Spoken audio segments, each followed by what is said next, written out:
দিল্লি থেকে হঠাৎ অত্যন্ত গোপন এক খবর। দীর্ঘ প্রায় 6 মাস পর অবশেষে নীরবতা ভাঙলেন সাবেক প্রধানমন্ত্রী শেখ হাসিনা। নির্বাচন ও গণভোট সামনে রেখে দলীয় প্রধানদের প্রচারের অংশ হিসেবে আগামী 9 ফেব্রুয়ারি বাংলাদেশ টেলিভিশনে ভাষণ দেবেন বিএনপি চেয়ারম্যান তারেক রহমান। নির্বাচনী প্রচারে সারা দেশ চষে বেড়াচ্ছেন তারেক রহমান। যেখানেই যাচ্ছেন সেখানেই পাচ্ছেন বিপুল সাড়া। দেশের প্রশাসন থেকে যাচ্ছে প্রধানমন্ত্রী হিসেবে। শেখ হাসিনা ভারত বাংলাদেশ সম্পর্কের ক্ষেত্রে কোনো স্থায়ী বাধা হতে পারে না বলে মন্তব্য করলেন বিএনপি মহাসচিব মির্জা ফখরুল ইসলাম আলম। নির্বাচন না হওয়ার কোনো সুযোগ নেই, সবাইকে নির্ভয়ে ভোট দেওয়ার কথা বলেছেন সেনাবাহিনী প্রধান জেনারেল ওয়াকারুজ্জামান। মোবাইল আগামী 12 ফেব্রুয়ারি জাতীয় সংসদ নির্বাচনের দিনেই অনুষ্ঠিত হবে গণভোট। লক্ষ্মীপুর শহরের পুরাতন আদালত রোডের একটি দোকান থেকে ব্যালটে 6টি সিল সহ একজনকে আটক করেছে পুলিশ। আগামী 12 ফেব্রুয়ারি অনুষ্ঠিত হতে যাচ্ছে ত্রয়োদশ জাতীয় সংসদ নির্বাচন। ঠিক তার 3 দিন আগে অর্থাৎ 9 ফেব্রুয়ারি যুক্তরাষ্ট্রের ওয়াশিংটনে দেশটির সঙ্গে একটি গুরুত্বপূর্ণ শুল্ক চুক্তি সই করতে যাচ্ছে বর্তমান অন্তর্বর্তী সরকার। জানিয়ে দিব এই মাত্র পাওয়া সর্বশেষ গুরুত্বপূর্ণ আপডেট খবর। দর্শক, এত সময় শুনছিলেন সংবাদ শিরোনাম, এবার থাকছে বিস্তারিত। তার আগে ছোট্ট একটা রিকোয়েস্ট করতে চাই, যারা এই ধরনের নিউজ দেখতে ভালোবাসেন দেরি না করে চ্যানেলটি সাবস্ক্রাইব করে বেল আইকনটি অল করে দিবেন। তাহলে কথা লম্বা না করে চলুন ভিডিওটি শেষ পর্যন্ত দেখতে থাকি। এমন একটা পরিস্থিতি তৈরি করা হয়েছে যেখানে জামায়াতে ইসলামী সবচেয়ে শক্তিশালী দলে পরিণত হয়েছে। বাংলাদেশের একটা চরমপন্থী গোষ্ঠী সবচেয়ে শক্তি সঞ্চয় করেছে এই ইউনূস সরকারের আমলে, এবং তিনি বলছেন ঠিক সে কারণে আওয়ামী লীগকে বাদ রেখে নির্বাচনটা করা হচ্ছে যাতে সেই গোষ্ঠীটি নির্বাচনের মাধ্যমে আরো বেশি শক্তি সঞ্চয় করতে পারে। বাংলাদেশের সাবেক প্রধানমন্ত্রী শেখ হাসিনার পুত্র সজীব ওয়াজেদ জয় কলকাতার এক সভায় সরাসরি সংযুক্ত হয়ে ভিডিও কলে আহ্বান জানিয়েছেন আন্তর্জাতিক সম্প্রদায়ের প্রতি, যে আন্তর্জাতিক সম্প্রদায়ের একেবারেই চূড়ান্ত সময় চলে এসেছে। বাংলাদেশে আর কদিন বাদেই যে নির্বাচন, সেই নির্বাচনটিকে যে কিছুতেই বৈধতা দেওয়া যায় না, সেই নির্বাচনটি যে কিছুতেই গ্রহণযোগ্য হতে পারে না, সেই বিষয়ে একটা সুস্পষ্ট অবস্থান নেওয়ার। সজীব ওয়াজেদ জয় এই বক্তৃতাটি কলকাতায় শুরুতেই বলেন যে কেউ কিছু মনে না করলে তিনি ইংরেজিতে দিতে চান, সম্ভবত সারা ভারতের সকল গুরুত্বপূর্ণ শ্রোতার কাছে কানের কাছে পৌঁছানোর জন্য, এবং বিশেষভাবে আন্তর্জাতিক সম্প্রদায়ের কাছে তার বার্তাটি পৌঁছে দেওয়ার জন্যই সজীব ওয়াজেদ জয় ইংরেজিতে এই বার্তা দেওয়ার প্রয়োজন বোধ করেছেন। সজীব ওয়াজেদ জয় স্পষ্ট ভাষায় বলেছেন যে বাংলাদেশে জামায়াতে ইসলামী আওয়ামী লীগ বিহীন একটা নির্বাচন অনুষ্ঠানের মাধ্যমে, এবং সেই নির্বাচনটি যদি হয়ে যায় তার ফলে জামায়াতে ইসলামী যে ধরনের একটা শক্তিশালী রাজনৈতিক কক্ষতে পরিণত হতে যাচ্ছে, এরপর 5, 10 কিংবা আরো দীর্ঘ সময় বাংলাদেশের রাজনীতিকে সে পথ থেকে ফেরানো মুশকিল হয়ে যাবে। সজীব ওয়াজেদ জয় ব্যাখ্যা করে বলেছেন যে জামায়াতে ইসলামীর মতো দলগুলো, ইসলামিস্ট দল যেগুলো, ইসলামপন্থী দল যেগুলো, সেগুলোকে মডারেট মুসলিম দল হিসেবে অভিহিত করবার কোনো সুযোগ নেই, যেভাবে দলটি নিজেদের এখন ব্যাখ্যা করতে চাইছে মধ্যপন্থী ইসলামপন্থী দল হিসেবে, কিংবা পশ্চিমের অনেক দেশ যে তাদেরকে এভাবে দেখতে চাইছে। সজীব ওয়াজেদ জয় সাবধান করে বলছেন কোনো ইসলামপন্থী দলকে, ধর্মভিত্তিক দলকে সেভাবে বিবেচনা করার সুযোগ নাই। তিনি বুঝিয়ে বলছেন রীতিমতো যে আমরা মুসলিমেরা যখন রাজনৈতিক দল করি তখন আমরা সেই রাজনৈতিক দলটি কোনো ধর্ম প্রতিষ্ঠার জন্য করি না, কিন্তু এই ইসলামপন্থী দলগুলো ধর্ম প্রতিষ্ঠার জন্য রাজনীতি করে। কাজেই তাদের সর্বশেষ লক্ষ্য সবসময়, চূড়ান্ত লক্ষ্য সবসময় শরিয়া প্রতিষ্ঠা করা। কাজেই এই দলগুলো যে কোনো চরমপন্থার মাধ্যমে আসলে সেই ধর্মভিত্তিক আইনটি চাপিয়ে দিতে চায়। কাজেই সজীব ওয়াজেদ জয় সাবধান করে বলছেন যে সম্প্রতি জামায়াতের আমিরের যে ধরনের মন্তব্যে, নারীদের বিষয়ে যে ধরনের মন্তব্যে সকলে চমকে গেছেন, এতে চমকে যাওয়ার কিছু নাই।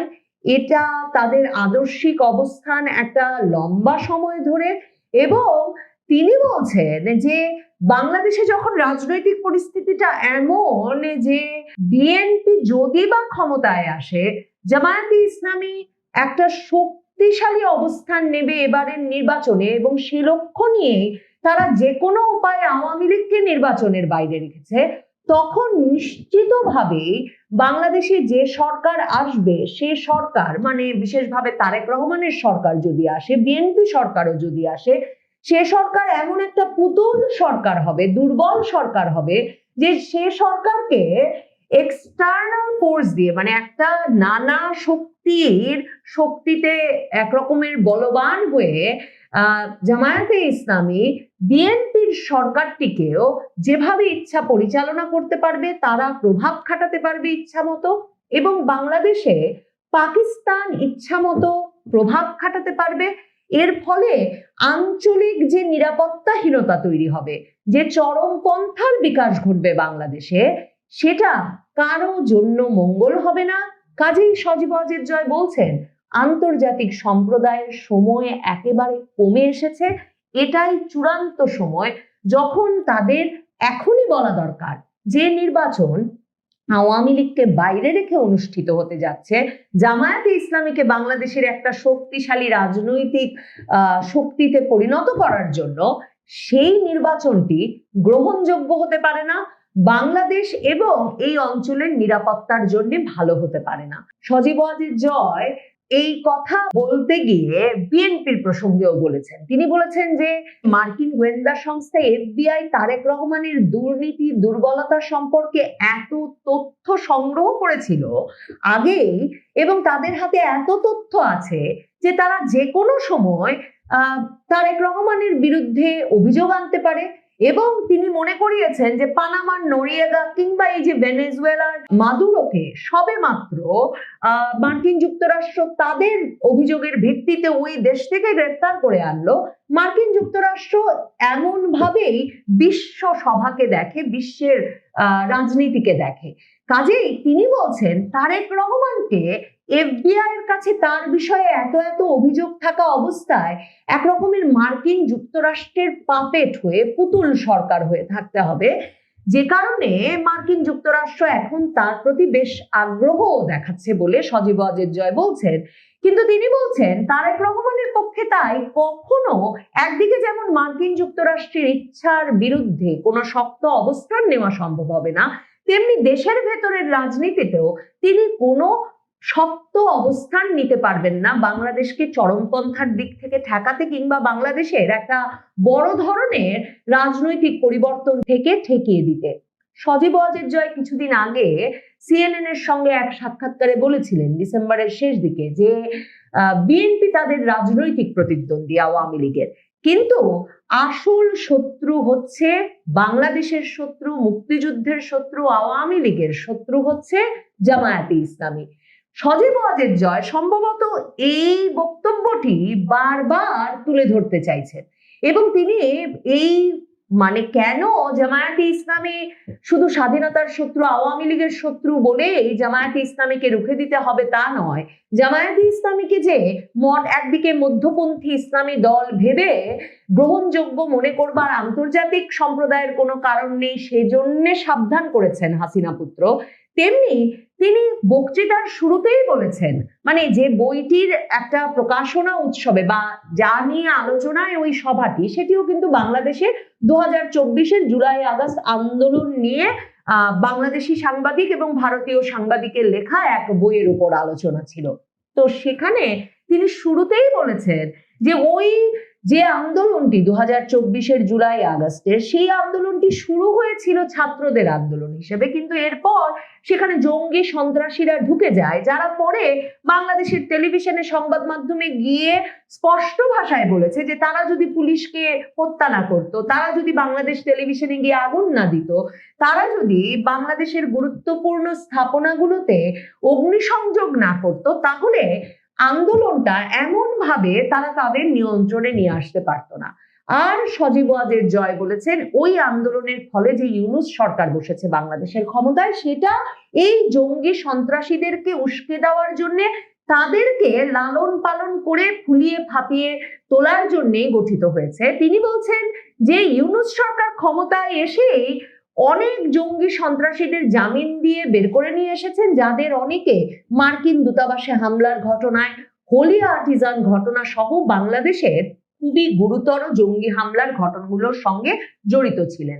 কাজেই সজীব ওয়াজেদ জয় মনে করাচ্ছেন যে এই যে একটা অনিরাপদ পরিস্থিতি সৃষ্টি করা হয়েছে বাংলাদেশে, এই চরমপন্থীদেরকে একরকমের ছেড়ে দিয়ে তাদেরকে যেমন ইচ্ছা করতে দিয়ে, যে ক্ষেত্রে তিনি উদাহরণ দিয়েছেন যে ইউনূসের মুখপাত্র মবকে, যেই মব কিনা আপনার মতের সঙ্গে না মিললেই আপনাকে পিটিয়ে মারতে পারে, আপনাকে খুন করতে পারে, সেই মবকে ইউনূসের মুখপাত্র প্রেসার গ্রুপ হিসেবে অভিহিত করেছেন। কাজেই এমন একটা পরিস্থিতি তৈরি করা হয়েছে যেখানে জামায়াতে ইসলামী সবচেয়ে শক্তিশালী দলে পরিণত হয়েছে। বাংলাদেশে একটা চরমপন্থী গোষ্ঠী সবচেয়ে শক্তি সঞ্চয় করেছে এই ইউনূস সরকারের আমলে, এবং তিনি বলছেন ঠিক সে কারণে আওয়ামী লীগকে বাদ রেখে নির্বাচনটা করা হচ্ছে, যাতে সেই গোষ্ঠীটি নির্বাচনের মাধ্যমে আরো বেশি শক্তি সঞ্চয় করতে পারে।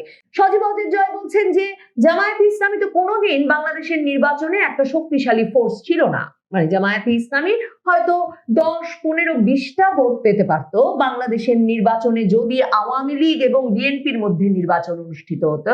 সেক্ষেত্রে সজীব ওয়াজেদ জয় বলছেন বিএনপি তো একসময় না একসময় ক্ষমতায় আসতোই, বিএনপি একটা বড় দল, তো সেই বিএনপি আওয়ামী লীগ থাকা অবস্থায় যদি নির্বাচনটা হতো তাহলে তো 10, 15, 20টার বেশি সিট কখনো জামায়াতে ইসলামী পেত না, এবং সে কারণেই এ দফায় আওয়ামী লীগকে বাদ রেখে নির্বাচন করা হচ্ছে।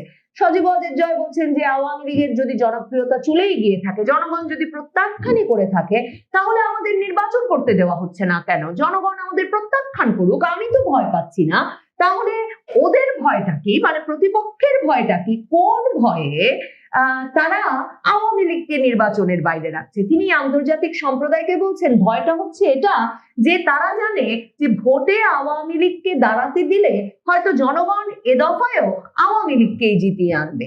এই সব যুক্তি তুলে ধরে সজীব ওয়াজেদ জয় বলেছেন যে আওয়ামী লীগের 17 বছরেই বাংলাদেশের সংখ্যালঘু সম্প্রদায় সবচেয়ে প্রিয় দেশবাসী, আপনারা যে যেখান থেকে ভিডিওটি শুরু থেকে শেষটা মাত্র দেখছেন, আপনাদের সকলকে জানাই অসংখ্য ধন্যবাদ। যদি ভিডিওটি ভালো লেগে থাকে অবশ্যই সবার কাছে শেয়ার করে দিবেন, তাহলে সবাই সুস্থ থাকবেন, ভালো থাকবেন। অবশ্যই দেখা হবে পরবর্তী কোনো নিউজে। আসসালামু আলাইকুম।